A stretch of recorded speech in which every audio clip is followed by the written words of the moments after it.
This moped work, the building and restoring of these bikes, is largely a physically lonely one for me.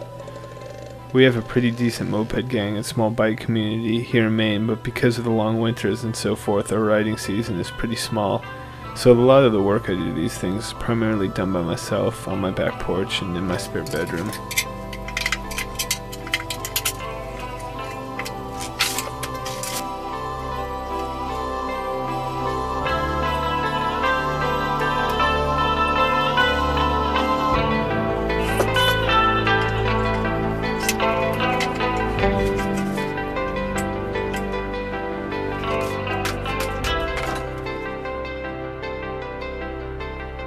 I was pretty hesitant at first. I wasn't very mechanically inclined, and I think I was paranoid about getting parts and keeping this thing I had bought for $75 running.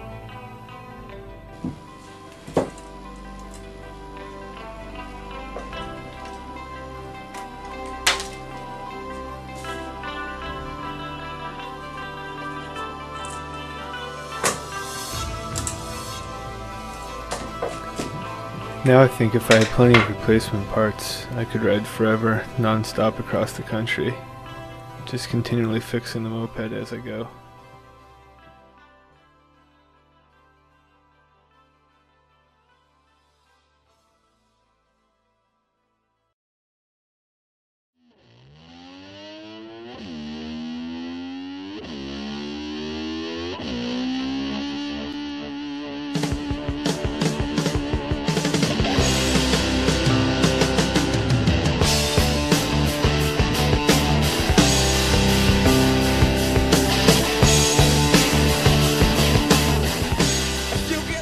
So for my senior thesis for school, I'm going to build a custom moped.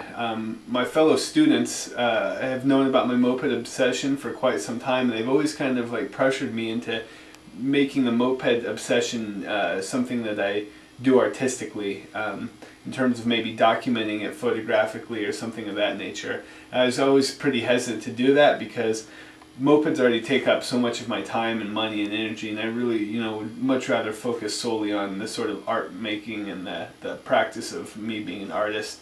However, I decided to take their challenge, and for my senior thesis, I'm going to build a custom moped based off of a 1977 Puch Maxi.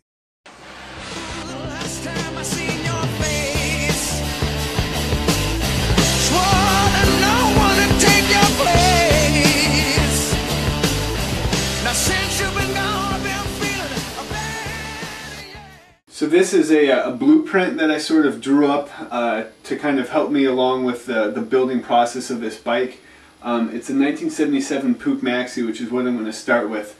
But in the end, I'll probably only use the frame from this bike. I'm going to take a 2-speed Puch engine from another bike and use that one, but the forks and the cylinder, the handlebars, the swing arm is going to come off of another bike. It's going to be pretty much a completely custom, fabricated to fit sort of bike.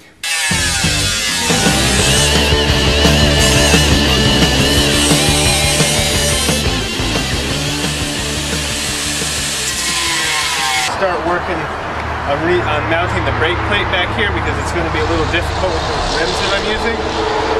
And then I also need to work on making a seat, like mounting plates and stuff for the seat. So, and the idea is that the seat's going to probably come out to about here, and I want this line here to like go up with the contour of like the shape of the back of the seat. So I'm just slowly whittling away a little bit.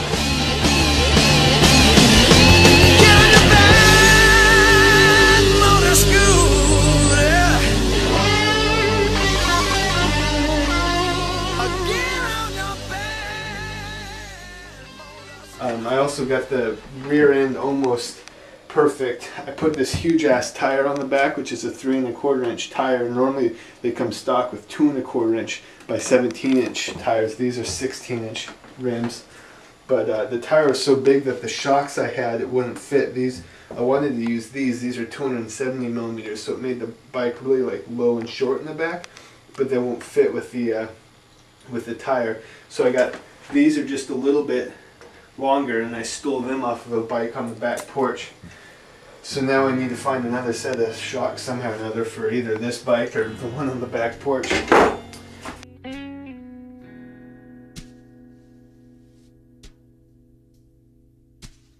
My wife Kathleen has been extremely supportive and patient while I've had all these mopeds in the house. I know my obsessive nature frustrates her. There's moped parts in every room of my house. So when you and Brett came to Maine, did you ever think that he would be a moped documentary filmmaker and crazily obsessed? No, I didn't. I never thought he'd be obsessed with filmmaking and mopeds and all of it. It is for me. The moped obsession's almost over. Is it really? I want it to be. Why? So I just want to have my 7 bikes and like work on them and take care of them and stuff. 7. Why is the house a mess? Because I don't have time to do everything, because I'm working like 50 hours a week, and you haven't done a dish in months. That look of the lioness to her man across the... These are a bunch of moped parts that came from Amsterdam, the boot shop in the Netherlands, and this came from 50cc.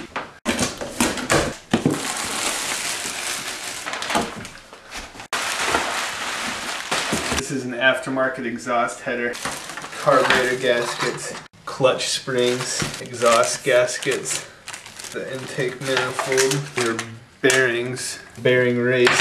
That's a needle bearing, some nuts for the exhaust studs, the Techno Racing exhaust pipe. Those are carburetor jets. They're very small little things. Clip-on handlebars, intake manifold, air filter. This is a nice big swing arm. This is rolls of Dutch packing tape. This is an aftermarket crankshaft made by Rito. Aftermarket cylinder kit. These are actually foot pegs. They're EBR forks. It's a nice big pipe, eh? When my friend Chandra helped me weld the stuff up that I needed to be welded, we filled in the stock airbox hole. This is where the carburetor comes out, and there's an airbox that normally goes in here. And I cut a round piece out of steel and put that in there, and then we welded it shut. I'll grind down these welds and fill it, you know, put some Bondo or something over it to make it smooth. We also welded in the